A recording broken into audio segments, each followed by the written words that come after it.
ಪ್ರಯತ್ನ ಮಾಡಿದ್ದಾರೆ. ಸಂತರುಗಳು, ಸಮಾಜ ಸುಧಾರಕರು, ಆಮೇಲೆ ದಾರ್ಶನಿಕರು, ಈ ಸಮಾಜದಲ್ಲಿ ಬಹಳ ಜನ ಬಂದು ಹೋಗಿದ್ದಾರೆ. ಬುದ್ಧನಿಂದ ಹಿಡಿದು ಇವತ್ತಿನವರಿಗೆ ಅನೇಕ ಜನ ಪ್ರಯತ್ನಗಳನ್ನು ಮಾಡಿದ್ದಾರೆ. ಆದರೆ ಕನಕದಾಸರು ಏನು ಹೇಳಿದ್ರು ಈ ಜಾತಿ ವ್ಯವಸ್ಥೆ ಬಗ್ಗೆ? ಕುಲವೆಂದು ಒಡೆದಾಡದಿರಿ, ಕುಲದ ನೆಲೆಯನ್ನೇನಾದರೂ ಬಲ್ಲಿರ ಬಲ್ಲಿರ ಬಲ್ಲಿರ ಅಂತ ಪ್ರಶ್ನೆ. ಕುಲ ಅಂತ ಯಾಕ್ರಪ್ಪ ಹೊಡೆದಾಡ್ತೀರಿ? ಆ ಜಾತಿ ಈ ಜಾತಿ ಅಂತ ಯಾಕೆ ಹೊಡೆದಾಡ್ತೀರಿ? ಕುಲದ ನೆಲೆಯನ್ನೇನಾದರೂ ಬಲ್ಲಿರ ಬಲ್ಲಿರ ಅಂತೇಳಿ ಪ್ರಶ್ನೆಯನ್ನು ಕೇಳಿದ್ರು. ಯಾಕಂತಂದ್ರೆ ಅಂಬೇಡ್ಕರ್ ಇರ್ಬೋದು, ಕನಕದಾಸ್ ಇರ್ಬೋದು, ನಾರಾಯಣ ಗುರು ಇರ್ಬೋದು, ಈ ಜಾತಿ ವ್ಯವಸ್ಥೆಯಿಂದ ಅವಮಾನಕ್ಕೆ, ಅವಹೇಳನೆಗೆ ಒಳಗಾಗಿದ್ದಂಥವ್ರು. ಜಾತಿ ವ್ಯವಸ್ಥೆಯ ಪರಿಣಾಮವಾಗಿ, ಯಾಕಂದರೆ ನಮ್ಮಲ್ಲಿ ವರ್ಣ ವ್ಯವಸ್ಥೆ ಬಹಳ ವರ್ಷಗಳ ಕಾಲ ಇತ್ತು. ಆ ವರ್ಣ ವ್ಯವಸ್ಥೆಯ ಕಾರಣಕ್ಕೋಸ್ಕರನೇ ಶೂದ್ರ ವರ್ಗದ ಜನ ಅಕ್ಷರ ಸಂಸ್ಕೃತಿಯಿಂದ ವಂಚಿತರಾದ. ಅವ್ರಿಗೆ ಎಲ್ರಿಗೂ ಅವಕಾಶ ಸಿಕ್ಕಲಿಲ್ಲ, ಸಮಾನ ಅವಕಾಶಗಳು ಸಿಕ್ಕಬೇಕಾಗಿತ್ತು. ಈ ವರ್ಣ ವ್ಯವಸ್ಥೆಯ ಕಾರಣಕ್ಕೋಸ್ಕರ ಎಲ್ರಿಗೂ ಸಮಾನ ಅವಕಾಶಗಳು ಸಿಕ್ಕಲಿಲ್ಲ. ಯಾರು ಹುಟ್ಟುತ್ತಾ ದಡ್ಡರಲ್ಲ. ಹಾಗಿದ್ರೆ ವ್ಯಾಸ ಮಹಾಭಾರತ ಬರೆಯೋಕ್ಕಾಯ್ತಿತ್ತ? ಆಮೇಲೆ ಮಹಾಭಾರತ ಬರೆಯೋಕ್ಕಾಯ್ತಿತ್ತ? ವಾಲ್ಮೀಕಿಯವರು ರಾಮಾಯಣ ಬರೆಯೋಕ್ಕಾಯ್ತಿತ್ತ? ಕಾಳಿದಾಸ ಶಾಕುಂತಲ ನಾಟಕ ಬರೆಯೋಕ್ಕಾಗ್ತಿತ್ತ? ಸಂಸ್ಕೃತದಲ್ಲಿ ಬರೆಯಕ್ಕೆ ಸಾಧ್ಯನೇ ಆಯ್ತಿರ್ಲಿಲ್ಲ. ಅದರಿಂದ ಹುಟ್ಟಿನಿಂದ ಯಾರೂ ಕೂಡ ಕಳಪೆ ಅಲ್ಲ, ದಡ್ಡರಲ್ಲ. ಆದರೆ ಅವಕಾಶ ಸಿಕ್ಕಬೇಕು ಅಷ್ಟೇ. ಈಗ ಬಾಬಾ ಸಾಹೇಬ್ ಅಂಬೇಡ್ಕರ್ ಅವರು ಓದ್ಕೊಂಡಿದ್ರಿಂದ, ಮೇಧಾವಿ ಆದದ್ರಿಂದ, ಅವಕಾಶ ಸಿಕ್ಕಿದ್ರಿಂದ ನಮ್ಮ ದೇಶಕ್ಕೆ ಬೇಕಾದಂಥ ಸಂವಿಧಾನ ಕೊಡಲಿಕ್ಕೆ ಸಾಧ್ಯ ಆಯಿತು. ಒಂದು ವೇಳೆ ಆ ಸಂವಿಧಾನ ಸಿಕ್ಕದೇ ಹೋಗಿದ್ರೆ ನಮ್ಮನ್ನು ರಕ್ಷಣೆ ಮಾಡ್ತಿದ್ದವರು?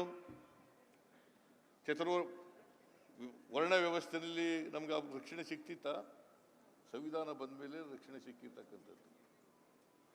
ಅದಕ್ಕಿಂತ ಮೊದಲು ನಮಗೆ ರಕ್ಷಣೆ ಇರಲಿಲ್ಲ. ನಾನಿವತ್ತು ಮುಖ್ಯಮಂತ್ರಿ ಆಗಿರಬೇಕಾದ್ರೆ, ನರೇಂದ್ರ ಮೋದಿಯವರು ಪ್ರಧಾನಮಂತ್ರಿ ಆಗಿರಬೇಕಾಗಿದ್ರೆ ಈ ಸಂವಿಧಾನನೇ ಕಾರಣ ಅಂತಕ್ಕಂಥದ್ದನ್ನು ಮರೀಲಿಕ್ಕೆ ಸಾಧ್ಯ ಇಲ್ಲ. ಇವರೆಲ್ಲ MLAಗಳು ನಾವೆಲ್ಲ ಆಗಬೇಕಾದ್ರೆ, ನಮಗೆಲ್ಲ ಹಕ್ಕುಗಳು ಸಿಕ್ಕಬೇಕಾದ್ರೆ, ನಮಗೆ ಚುನಾವಣೆಯಲ್ಲಿ ಸ್ಪರ್ಧೆ ಮಾಡ್ತಕ್ಕಂಥ ಅವಕಾಶಗಳು ಸಿಕ್ಕಬೇಕಾದ್ರೆ ಎಲ್ರಿಗೂ ಸಮಾನ ಅವಕಾಶ ಸಿಕ್ಕಿದ್ದು. ಅದಕ್ಕೋಸ್ಕರವಾಗಿ ಅದಕ್ಕೆ ಬಾಬಾ ಸಾಹೇಬ್ ಅಂಬೇಡ್ಕರ್ ಅವರು ಏನು ಹೇಳಿದ್ರು ಅಂತಂದರೆ, ಈಗ ರಾಜಕೀಯವಾಗಿ ಸಮಾನತೆ ಬಂದಿದೆ ಸಂವಿಧಾನ ಬಂದ ಮೇಲೆ ಅಲ್ವಾ? ಒಂದು ಓಟು ಒಂದು ಬೆಲೆ. ನನಗೂ ಒಂದೇ ಓಟು, ಜೈಸಿಮನ್ಗೂ ಒಂದೇ ಓಟು, ರಾಷ್ಟ್ರಪತಿಗೂ ಒಂದೇ ಓಟು, 4ನೇ ದರ್ಜೆ ಕೆಲಸ ಮಾಡ್ತಕ್ಕಂಥವ್ರಿಗೂ ಒಂದೇ ಓಟು, ರಾಷ್ಟ್ರಪತಿಗೂ ಒಂದೇ ಓಟು, ನನಗೂ ಒಂದೇ ಓಟು, ಕೆಳಗಡೆ ಇರ್ತಕ್ಕಂಥವ್ರಿಗೂ ಕೂಡ ಒಂದೇ ಓಟು. ಆದರೆ ಆರ್ಥಿಕವಾಗಿ ಆ ಥರ ಪರಿಸ್ಥಿತಿ ಇಲ್ಲ, ಸಾಮಾಜಿಕವಾಗಿ ಆ ಪರಿಸ್ಥಿತಿ ಇಲ್ಲ. ಇದೆಯಾ? ಆರ್ಥಿಕವಾಗಿ ಆ ಪರಿಸ್ಥಿತಿ ಇದೆಯಾ? ಬಡವರಿದ್ದಾರೆ, ಶ್ರೀಮಂತರಿದ್ದಾರೆ, ಮೇಲ್ಜಾತಿ ಇದೆ, ಕೆಳಜಾತಿ ಇದೆ. ಅದರಿಂದ ಸಾಮಾಜಿಕ ಅಸಮಾನತೆ ಮತ್ತು ಆರ್ಥಿಕ ಅಸಮಾನತೆ ಈ ಸಮಾಜದಲ್ಲಿ ಇರೋದ್ರಿಂದ ಈ ಅಸಮಾನತೆ ಎಲ್ಲಿವರೆಗೆ ಇರ್ತದೆ, ಎಲ್ಲಿವರೆಗೆ ಜಾತಿ ವ್ಯವಸ್ಥೆ ಇರ್ತದೆ, ಅಲ್ಲಿವರೆಗೆ ಸಮಾನತೆ ಬರಲಿಕ್ಕೆ ಸಾಧ್ಯ ಇಲ್ಲ. ಅದಕ್ಕೆ ಬಾಬಾ ಸಾಹೇಬ್ ಅಂಬೇಡ್ಕರ್ ಅವರು ಏನು ಹೇಳಿದ್ರು ಅಂತಂದರೆ,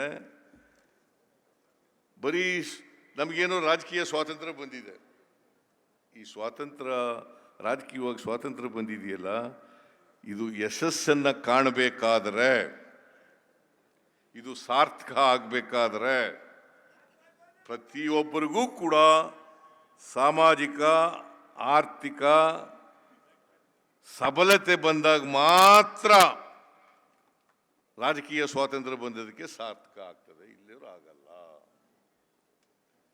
ಅದಕ್ಕೆ ನಾವು ಏನು ಮಾಡೋದು, ಈಗ ಬಸವಾದಿ ಶರಣರು ಈಗ ಏನು ಹೇಳಿದ್ರು ನೋಡಿ, ನಾರಾಯಣ ಗುರುಗಳು ಅವರು ಈಳುವರ ಜಾತಿಯವರು, ಈಳುವರ ಜಾತಿ ಕೇರಳದವರು. ಅವ್ರು ಏನು ಹೇಳಿದ್ರು, ಒಂದೇ ಜಾತಿ, ಒಂದೇ ದೇವರು, ಒಂದೇ ಧರ್ಮ. ಬೇರೆ ಇದೆಯಾ? ಒಂದೇ ಜಾತಿ, ಒಂದೇ ದೇವರು, ಒಂದೇ ಧರ್ಮ. ಇದನ್ನೇ ಹೇಳಿದ್ರು ನಾರಾಯಣ ಗುರುಗಳು. ಬಸವಣ್ಣವರು ಇವನಾರವ ಇವನಾರವ ಅಂತಂದ್ರು. ಕನಕದಾಸರು ಕುಲ ಕುಲ ಅಂತ ಹೇಳಿದ್ರು. ಕುಲ ಕುಲ ಅಂತ ಹೊಡೆದಾಡಬೇಡ್ರಿ ಅಂತ ಹೇಳಿದ್ರು. ಎಲ್ಲರೂ ಹೇಳಿದ್ದೆಲ್ಲ ಒಂದೇನೆ. ಮಹಮ್ಮದ್ ಪೈಗಂಬರ್ ಅವರು ಹೇಳಿದ್ರು ಒಂದೇ, ಯೇಸು ಕ್ರಿಸ್ತ ಅವರು ಹೇಳಿದ್ದೆ ಒಂದೇ. ಎಲ್ಲ ಧರ್ಮದಲ್ಲೂ ಕೂಡ ಯಾವುದೇ ಧರ್ಮದಲ್ಲಿ ಮನುಷ್ಯನಲ್ಲಿ ಭೇದ ಭಾವ ಮಾಡ್ತಕ್ಕಂಥದ್ದು ಇಲ್ಲ, ಮತ್ತೆ ಪರಸ್ಪರ ಪ್ರೀತಿಸ್ತಕ್ಕಂಥದ್ದು ಇದೆಯೇ ಹೊತ್ತು ದ್ವೇಷಿಸ್ತಕ್ಕಂಥದ್ದು ಇಲ್ಲ. ಯಾರನ್ನು ಕೂಡ ದ್ವೇಷಿಸಬಾರದು. ಹಾಗಂತೇಳಿ ನೀವೆಲ್ಲ ಕನಕದಾಸರ ಜಯಂತ್ಯೋತ್ಸವ ಮಾಡಬಾರದು, ಕುರುಬರ ಸಮ್ಮೇಳನಗಳನ್ನು ಮಾಡಬಾರದು, ಹಿಂದುಳಿದವರ ಸಮ್ಮೇಳನಗಳನ್ನು ಮಾಡಬಾರದು ಅಂತ ಇಲ್ಲ. ಲೋಹಿ ಅವರು ಏನು ಹೇಳ್ತಾ ಇದ್ರು ಅಂತಂದ್ರೆ, ಮುಂದುವರೆದ ಜಾತಿಯವರು ಜಾತಿ ಹೆಸರಿನಲ್ಲಿ ಸಮ್ಮೇಳನಗಳನ್ನು ಮಾಡಿದ್ರೆ ನಮ್ಮ ಜಾತಿ ವ್ಯವಸ್ಥೆಯಲ್ಲಿ ಅದು ಸರಿ ಇಲ್ಲ. ಆದರೆ ತುಳಿತಕ್ಕೊಳಗಾಗಿರ್ತಕ್ಕಂಥವ್ರು, ಅನ್ಯಾಯಕ್ಕೊಳಗಾಗಿರ್ತಕ್ಕಂಥವ್ರು, ಶೋಷಣೆಗೊಳಗಾಗಿರ್ತಕ್ಕಂಥ ಜಾತಿಗಳು ಜಾತಿ ಹೆಸರಿನಲ್ಲಿ ಸಮ್ಮೇಳನಗಳನ್ನು ಮಾಡಿದ್ರೆ ಅದು ತಪ್ಪಲ್ಲ, ಅದು ತಪ್ಪಲ್ಲ. ಈಗ ಇವರೆಲ್ಲ ಒಂದೊಂದು ಗುರುಗಳಾಗಿದ್ದಾರೆ ಇವರು. ಆದರೆ ಇವರೆಲ್ಲ ಪ್ರತಿಪಾದನೆ ಮಾಡೋದಿಲ್ಲಪ್ಪ, ಏನಪ್ಪ ಅಂತಂದರೆ ಮನುಷ್ಯರಾಗಿ ನಾವೆಲ್ಲರೂ ಕೂಡ ಒಟ್ಟಿಗೆ ಇರಬೇಕು ಅಂತೇಳಿ. ಹಾಗಂತೇಳಿ ಈಗ ಬೋವಿ ಸಮಾಜದ ಗುರುಗಳಾಗಿದ್ದಾರೆ, ಇವರು ಮಾದಾರ ಜನಾಂಗದವರ ಗುರುಗಳಾಗಿದ್ದಾರೆ, ಅವರು ಕುರುಬರು ಸ್ವಾಮೀಜಿ ಆಗಿದ್ದಾರೆ ಅಂತ ಆಗಬಾರ್ದು ಅಂತೇನಿಲ್ಲ. ನಾನೇ ಕುರುಬರು ಮಠ ಮಾಡಿದ್ದು ಆಗ 1992ನೇ ಇಸ್ವಿನಲ್ಲಿ ಇಡೀ ರಾಜ್ಯನೆಲ್ಲ ಸುತ್ತಿ ಮಠ ಮಾಡೋದು. ಅದಕ್ಕೆ ಮೊದಲು ಮಠ ಇರಲಿಲ್ಲ ಕುರುಬರಿಗೆ, ಒಡೆಯರ ಮಠ ಮನೆತನ ಇತ್ತು, ಆದರೆ ಮಠ ಇರಲಿಲ್ಲ. ಒಂದು ಮಠ ಇಡೀ ಕುರುಬರಿಗೆ ಸೀಮಿತವಾಗಿರ್ತಕ್ಕಂಥ ಒಂದು ಮಠ ಇರಲಿಲ್ಲ. ಅಲ್ಲಲ್ಲಿ ನಮ್ಮ ಗುರುಗಳು ಇರ್ತಿದ್ರು, ಚೆನ್ನಯ್ಯ ಒಡೆಯರಂಥವರು ಗುರುಗಳು ಇರ್ತಿದ್ರು, ಅದು ಬೇರೆ. ಆದರೆ ಒಂದು ಮಠ ಇರಬೇಕು ಅಂತೇಳಿ ಮಾಡದ್ದು ಯಾಕಪ್ಪ ಅಂತಂದರೆ, ಪ್ರತಿಯೊಂದು ಸಮಾಜನೂ ಕೂಡ ಸಾಮಾಜಿಕವಾಗಿ ಶೈಕ್ಷಣಿಕವಾಗಿ ಮೇಲಕ್ಕೆ ಬರಬೇಕು, ಧಾರ್ಮಿಕವಾಗಿ ತಿಳ್ಕೋಬೇಕು. ಯಾಕೆಂದರೆ ಧರ್ಮ ಇದೆಯಲ್ಲ, ಅದು ಜನಸಾಮಾನ್ಯರಿಗೆ ಅರ್ಥ ಆಗದಿದ್ದ ಭಾಷೆನಲ್ಲಿತ್ತು. ಅದಕ್ಕೆ ಬಸವಣ್ಣವರು ಬಹಳ ಸುಲಭವಾಗಿ ಏನು ಹೇಳಿದ್ರು ಅಂತಂದರೆ, ದಯೆಯೇ ಧರ್ಮದ ಮೂಲವಯ್ಯ, ದಯೆ ಇಲ್ಲದ ಧರ್ಮವ್ಯಾವುದಯ್ಯ, ದಯೆಯೇ ಧರ್ಮದ ಮೂಲವಯ್ಯ. ಅದೇ ಧರ್ಮ, ಅದೇ ಧರ್ಮ, ಬೇರೆಯವರೆಲ್ಲ ಹೇಳೋದು ಧರ್ಮ ಅಲ್ಲ.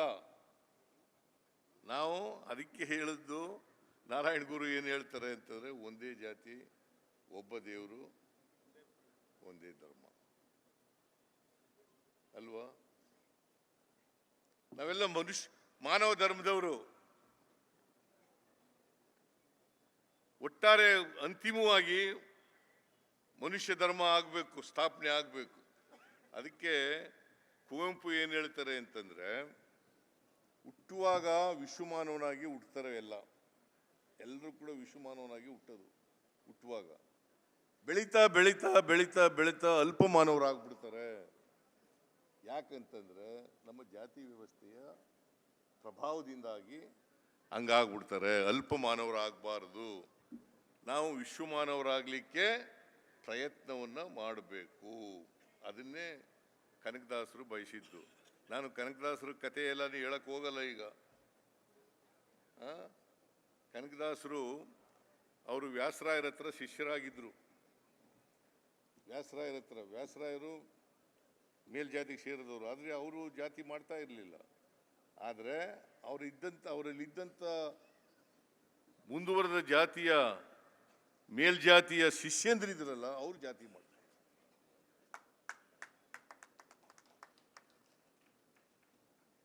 ಅವರು ಜಾತಿ ಇವನಿಗೆ ಪಾಪ ಕನಕದಾಸರಿಗೆ ಅಲ್ಲಿ ಹೋಗಿ ವ್ಯಾಸರಾಯರ ಶಿಷ್ಯಂದ್ರ ಆಗ್ಬಿಡ್ತಾರೆ. ಅವರಿಗೆ ಕುರುಬ ನೀನು ಅಂತ ಹೇಳಿ ಈಯಾಳ್ಸರು ಅವರು. ಪಂಡಿತರು ಅಂದ್ರೆ ನಿಮ್ಮ ಜಾತಿಯವರು. ಅಂದ್ರೆ ನೀನಿಗೆ ಜಾತಿ ಇಲ್ಲ ಬಿಡು ಜಯಸಮ್ಮ, ನೀನು ಮೂಲ ಜಾತಿ ಇಲ್ಲ. ಜಯಸಿಂಹನ ಜಾತಿ ಇಲ್ಲ, ಜಯಸಿಂಹ ಹುಟ್ಟಿದಂಥ ಜಾತಿ ಇದೆಯಲ್ಲ ಅದು. ನೋಡಪ್ಪ, ನಾವು ಯಾವ ಜಾತಿಯವ್ರನ್ನು ದ್ವೇಷಿಸಲ್ಲ, ಎಲ್ಲ ಜಾತಿಯವರನ್ನು ಪ್ರೀತಿಸ್ತೀವಿ. ಆದರೆ ಜಾತಿ ಮಾಡ್ತಕ್ಕಂಥವ್ರನ್ನ ವಿರೋಧ ಮಾಡ್ತೀವಿ ಅಷ್ಟೇನೆ.